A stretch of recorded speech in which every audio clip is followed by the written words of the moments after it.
Nvidia's Blackwell introduction has been dramatic. $2,000 flagships, paper launches, price hikes and scalping, defects, more defects, disappointments and lies. If you're hungry for drama, the RTX 50 series has been a gift that keeps on giving. But somewhere behind all the hype is a product you might actually want to buy. I don't have the energy or patience to try and make you angry or excited or frustrated or horny for the new RTX 5070, so instead I'm going to try and review it as undramatically as possible.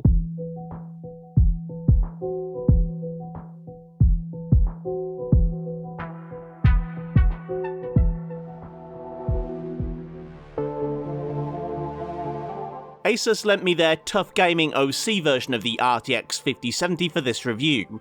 Their more basic Prime model will be positioned somewhere around the 5070's MSRP of $549 or £539. So, as this slightly more overbuilt model didn't come with a price tag at the time of review, I assume it'll be selling for somewhere above that. If you've seen any of the previous TUF models, you should already be familiar with the aesthetics. They're made to look like military-grade hardware, or those phones that get run over by Humvees. However, I certainly wouldn't recommend that here, as I think the shroud is plastic. The backplate is metal and has a cutout to allow airflow from the third fan, which, like the 5080 Astral I reviewed last month, is made possible by the relatively short PCB. Again, it appears to be a fairly conventional design. Which I mention because the Founders Edition PCBs this generation are pretty out there, and I imagine that would make life hard for people considering aftermarket cooling solutions. Which, unless you're building a custom loop, shouldn't be necessary in this case. I found the TUF cooler to be more than adequate to the task, keeping the GPU in the high 50s and low 60s in a 20-degree ambient room, inside a case with, admittedly, a fair number of fans. The GPU fans themselves only become audible over the rest of the PC at about 60% speed, and I had to manually crank them up that high because most of the time I was benchmarking they were running below 50%. At that point you can hear them if you're listening closely, but it's still a pretty damn quiet card in practice. At 100% the fans are extremely audible and have quite a high pitch to them, but unless you have very bad airflow in your PC, I don't think you'll ever need to go that high. The Blackwell architecture is made using the same process node as the Ada Lovelace Arch, so the main spec bumps compared to the 4070 are the higher clock speeds and upgraded PCI Express bus. While the latter is not a huge deal in most situations, the clock boost means for about 6% overall higher floating point performance and 33% more memory bandwidth. This TUF version comes factory overclocked with an advertised max boost of 2610 MHz, or just under 4% above stock. However, this being an Nvidia card, it will tend to boost higher, and in all my testing, I don't think I saw it go lower than 2800 MHz, unless it was idle or CPU limited. Aside from that, the RTX 5070 doesn't offer much over the 4070 on paper. It has only 4% more CUDA cores, SMs and TMUs, and the same number of ROPs. And I double checked, to be sure. Also, yes, it's still just 12GB, and that should be something to bear in mind if you're thinking about buying one, because it's already proving to be a limiting factor in some games. Because of the increased clocks, the power demands are theoretically higher. The TDP is 250 watts, however, actual consumption, according to RivaTuner, is in the low 200s. Both the 5070 and its predecessor use the 16-pin connector, which shouldn't have an issue with relatively low TDP cards like these, but there's an included adapter for two 8-pin cables if you don't have a compatible power supply, or you're just concerned about damaging that tiny connector. The test system for this review is my new Steg PC with a Ryzen 7 7800X 3D on a B650E motherboard to take advantage of PCIe Gen 5 and with 32GB of DDR5-6000 CL30. The results from the RTX 5070 in Kingdom Come Deliverance 2 were so good that I had to go back and double check my 4070 numbers. Sure enough, for some reason my benchmarks from the 4070 were quite a lot higher this time around. I don't know if I used the wrong drivers or if there was a patch I missed, but Anyway, I apologise, these numbers are far more representative of both cards. The 5070 still leads the older model by up to 30%, getting into high refresh territory at 1080p and passing 90 FPS at 1440p. I ran these benchmarks just before the retail release of Monster Hunter Wilds, so this is once again just the free benchmarking utility that Capcom launched pre-release. As usual, the disparity between the lows and averages is pretty significant, and it's largely because some areas of the benchmark are far more demanding than others. The results compared to the older model make much more sense this time. At 1080p high, the 100 FPS average is about 16% higher than the 4070, and the 77 FPS average at 1440p is about 17% higher. For the RT benchmarks, I also enabled DLSS quality, and that's kept very playable frame rates at both resolutions, with similar margins compared to the 4070. At 1080p, that's still over 100 FPS on average, while at 1440p it's still over 90, but lows do drop slightly from the 60 mark. The generational improvement is a bit more generous in Spider-Man 2. This time the 123 FPS average at 1080p is about 20% higher than the old model, and the same holds true for the 92 FPS average at 1440p. Disappointingly, the margin shrinks once ray tracing is enabled. Perhaps I shouldn't be too surprised, as the 5070 only has 2 more RT cores than the 4070, but the uplift is down to about 13% at 1080p and almost 12% at 1440p. In benchmarking Avowed, I seem to have stumbled across a couple of bugs. The game runs absolutely fine at epic settings without any form of upscaling, and that had me suspicious. Nothing runs this well without upscaling these days, especially a UE5 title, so I went into the menu, enabled quality DLSS and immediately disabled it again, and the FPS dropped dramatically. Clearly the game's initially adding stealth upscaling, and you have to manually turn it on and off again to get the real resolution. Anyway, armed with this knowledge, I also went back and retested the 4070, and found there's about a 10 to 12% average difference between the two cards. 1080p is perfectly playable, while 1440 is only about 50 FPS. The second bug, and one I haven't found a fix for yet, is around ray tracing. The game has software Lumen by default, like Black Myth Wukong, but also has hardware RT as an option. Enabling RT, restarting the game as requested, and doing the DLSS shuffle results in nothing. The frame rate remains the same, and the reflections and shadows don't look any different from software Lumen. I don't know why this will be the case. I've seen DF's technical review, and I know there's supposed to be a difference. I just can't seem to get it to work on my PC. Final Fantasy VII Rebirth's PC port has a few factors that make benchmarking difficult, like the forced variable refresh rate and 144 FPS limiter, but it's pretty clear that the 5070 is not only an excellent choice for 1080p or 1440p at ultra settings, but it's holding up a 15 to 18% improvement over the 4070. At 1080p it manages 115 FPS on average, and at 1440p that only drops to the low 90s. Indiana Jones and the Great Circle had an update just before I started my benchmarks, and I don't know if it's changed something in the game, but the very ultra preset now shows a VRAM warning in the menu, and enabling full RT at this preset now just crashes. Nevertheless, at 1080p and 1440p very ultra, the game runs beautifully, and I dare say that by tweaking individual settings, you could get even better results without tempting the VRAM limits. At 1080 there's possibly a bottleneck, as the 5070 is only about 11% above its predecessor, and that opens up to 22% at 1440. Onto path tracing, and I had to drop the overall quality preset to high in order to get the game to run without crashing. I repeated the tests with the same settings on the 4070 and found that the new card is only between 9 and 12% faster than the old one.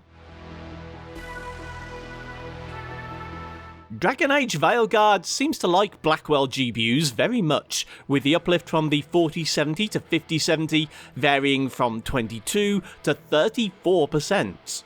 Without RT, the 1080p results were slightly CPU bound, averaging 132 FPS with lows of 109. At 1440p, with less pressure on the CPU, the gap opens up and the 5070 scores exactly 100 FPS.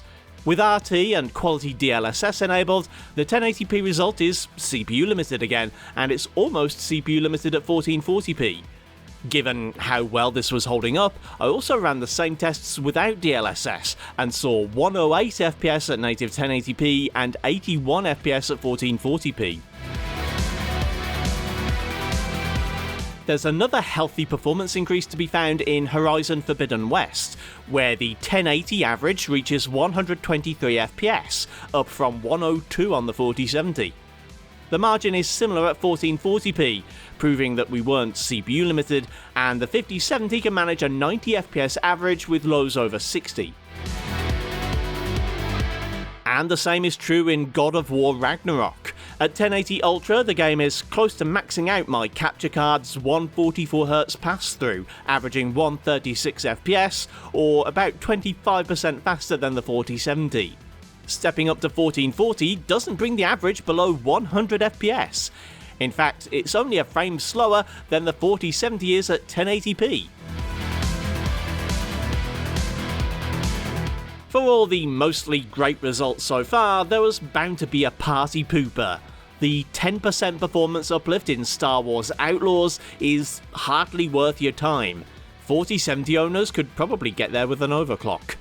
At 1080p medium, the 5070 can't quite maintain a perfect 60 FPS, and at 1440p the average falls short of 50. I made the RTX DI run using quality DLSS to offset the performance loss, and it's mostly successful. The 1080p result is still over 60 FPS, and 1440 is still in the mid-40s, but this is still a barely noticeable improvement over the 4070. Back to the positive news. The 5070 once more enjoys a significant improvement in Black Myth Wukong, with a bump of between 17 and 24%. At 1080 high you can expect over 100 FPS, and at 1440 the 80 FPS average should be noticeably smoother than the older model. Adding path tracing and 65% DLSS is still very playable at 1080p, once more averaging 80 FPS, and while the 56 FPS achieved at 1440p is perhaps still a bit short of the mark, it's a big step up from the 4070.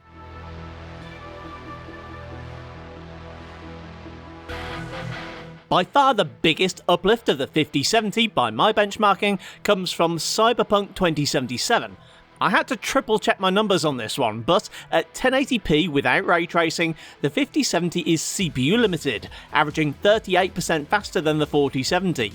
That opens up even more at 1440, where the lack of CPU bottleneck extends the Blackwell card's lead to 51%. On the other hand, the RT Ultra preset comes crashing back down to earth, averaging 114 FPS at 1080 with quality DLSS, and 76 FPS at 1440. Compared to the 4070, that's only 11 and 14% improved respectively.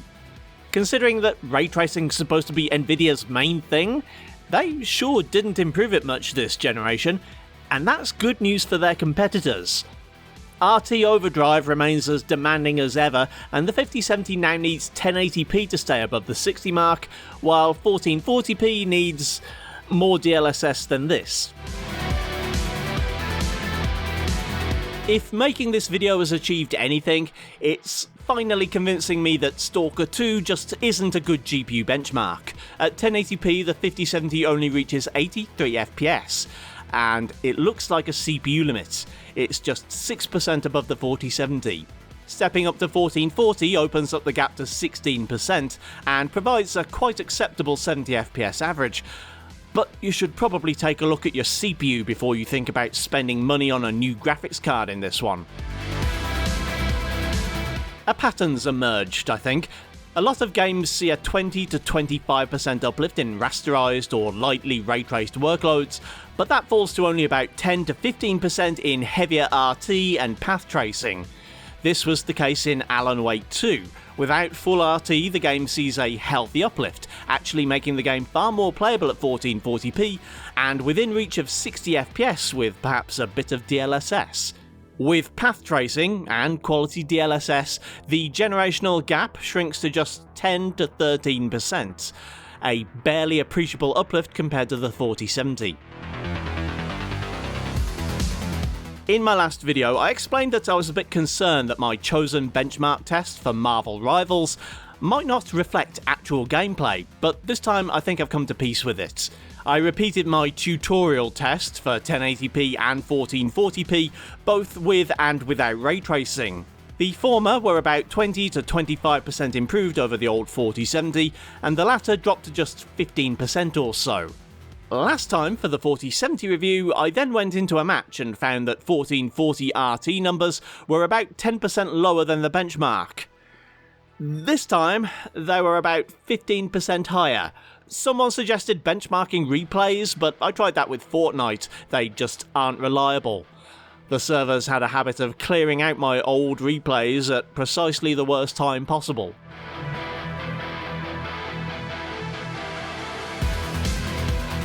The downside to the RTX 50 series is that Nvidia have removed 32-bit PhysX support. This means that you'll need to keep an older GeForce at hand if you don't want to miss out on playing these classic games as they were meant to be played. But I wanted to know just what losing that support looked like, so I tried out Arkham City's built-in benchmark. On the whole, it's not too troubling, even just using the normal level of PhysX. But once the heavy particle effects kick in, the new card slows to a crawl, whereas the 4070 is barely troubled by it.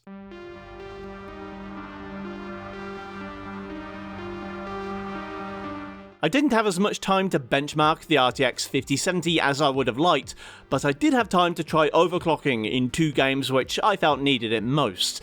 After all, the power consumption numbers were very healthy, and the cooler was clearly not being troubled at all.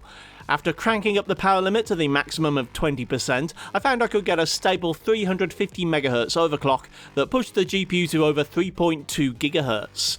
Overclocking the memory had little to no appreciable benefit in my testing, but I went up to the maximum plus 2000 setting anyway. Alan Wake 2 went from 38.1 FPS to 41.5, or a 8.9% uplift. Star Wars Outlaws climbed from 46.3 to 51.2, an increase of 10.6%, and all the while the temps are still well under control and the fans are barely spinning up. Power consumption climbed from about 205 watts to just under 230 watts. Meanwhile, in a game which arguably doesn't need any more horsepower, Kingdom Come Deliverance 2 sees averages climb by 10.5% at 1080p and 10.9% at 1440p, with the latter bringing it above the 100 FPS mark. This extra performance will cost you, as the power consumption climbs to about 245 watts.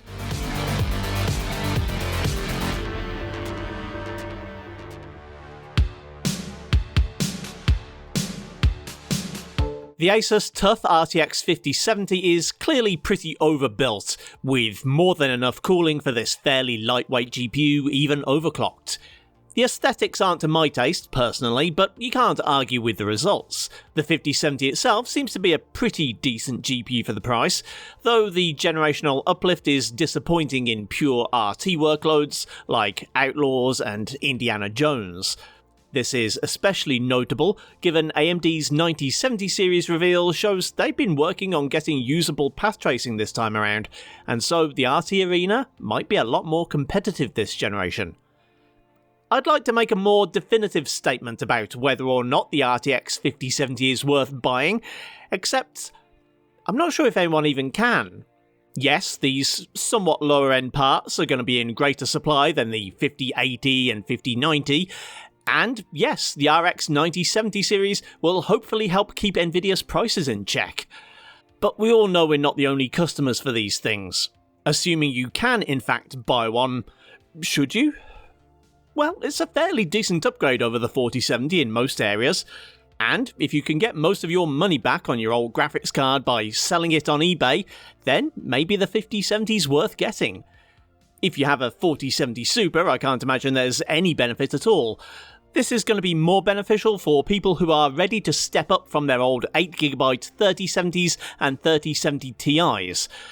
Not that the 12GB capacity of the 5070 is going to be sufficient in some cases, but we can hope that it's small enough that it puts off the AI bros.